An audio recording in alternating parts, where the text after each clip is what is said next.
भागते येनैव यनं प्रणयति ब्राह्मण आरुह्य यवृद्धरेत् ब्राह्मणो वै सर्वा देवताः सर्वाभिरेव यनं देवताभिरुद्धरति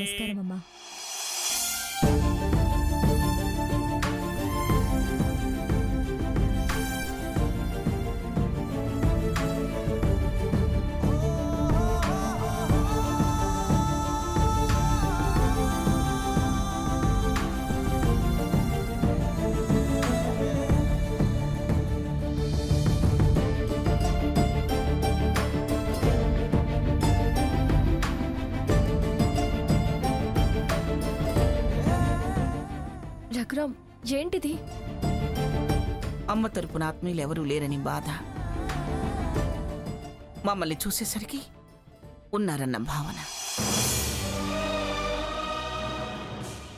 అందుకే పాపం వాడి దుఃఖం ఆపుకోలేకపోయాడు. రే రఘురాం, నువ్వు పిఠాపురం వారి వారసుడివిరా.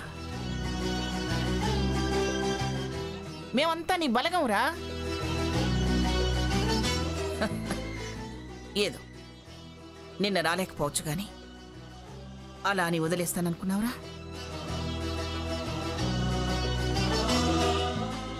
రావాలనుకున్నారు, రాగలిగారు. అది చాలు పిన్నిగారు. వదినిగారి ఆత్మకి తృప్తి కలుగుతుంది.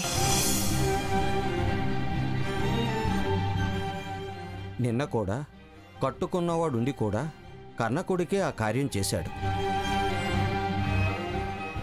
అది కూడా తృప్తే కదా. ఇద్దరన్నదమ్ములకి న్యాయం చేకూర్చాలనే ఉద్దేశంతో ముందా కార్యక్రమం జరిపించాను. పర్వాలేదులే నమ్మమ్మ గారు, అది మీరుండాల్సిన కార్యక్రమమే కదా. నిజమే. నిన్న నేను రాని కారణం వాడికి తెలియదుగా. చూడు, నేను కనపడగానే ఎలా కుమిలిపోతున్నాడో, అదే నేను నిన్నొచ్చుంటే అంత కుమిలిపోయేవాడు కాదుగా.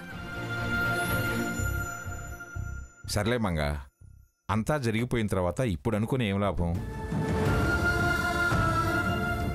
వచ్చావు కదా, జరగాల్సింది జరిపించాల్సింది నీ ఆధ్వర్యంలో జరిపించు. పంతులు గారు, ఏం జరుగుతుంది? ఆశీర్వచనం అమ్మా. మరి దానాలు? పెద్దగా ఏం లేవమ్మా. 4 రవిక ముక్కలే 4 ముత్తైదులకు పంచాలి. అనుకున్నా. పెద్ద బ్రాహ్మణులు కనిపించకపోతే అదే అనుకున్నా. ఏరా రఘురాం, నీకేం లేదు, ఏం లేదని ఎలా అనుకున్నావు? మీరే లేరు, ఏముండి ఏం లాభం? ఇప్పుడు వచ్చాం కదరా. పాపం ఇది రాత్రే మీరు వస్తారని ఎదురు చూసిందిరా.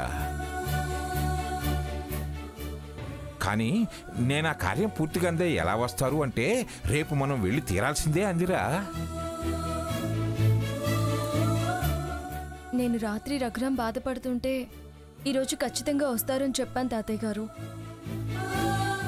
వచ్చాం, వచ్చి తీరతాం. అదెవరు? నా కోడలు. వీడు నా పెద్ద మనవడు.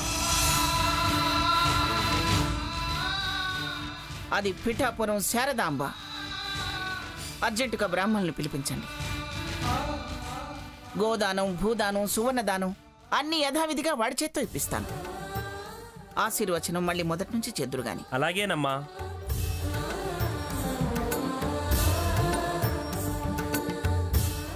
బిక్కు బిక్కుమంటూ ఉన్న వాళ్ళని చూసి నా కళ్ళు చెమగిల్లాయండి. మీరు వచ్చారు, నాకెక్కడ లేని ధైర్యం వచ్చిందమ్మా.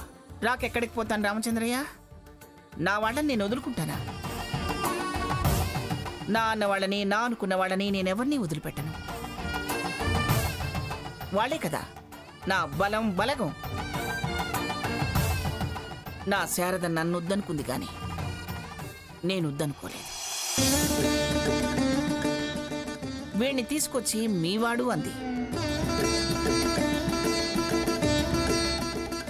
అంతే. ఆ క్షణం నుంచి వాడి యోగక్షేమాలు నావి.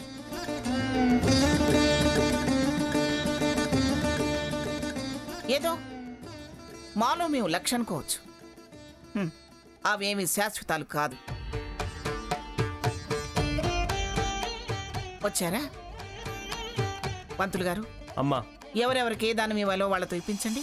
అలాగేనమ్మా. విష్ణు శ్రీమాన్ భవ బ్రహ్మాయురాయుర్భవ ధాన్యం ధనం వసంబహ పుత్రలాభం శత సంవత్సరం దీర్ఘమాయు దేవస్తత్వా సవిత ప్రసవే తస్మినో బాహుభ్యాం భూస్వహస్తాభ్యాం ఆదధే వస్త్రదానం తుభ్యమహం సంప్రదదే నమః మాతృదేవతా ప్రసాద సిద్ధిరస్తు. శతమానం భవతి శతాయుః పురుషస్య తేంద్రియ ఆయుష్యేవేంద్రియే ప్రతిష్టతి.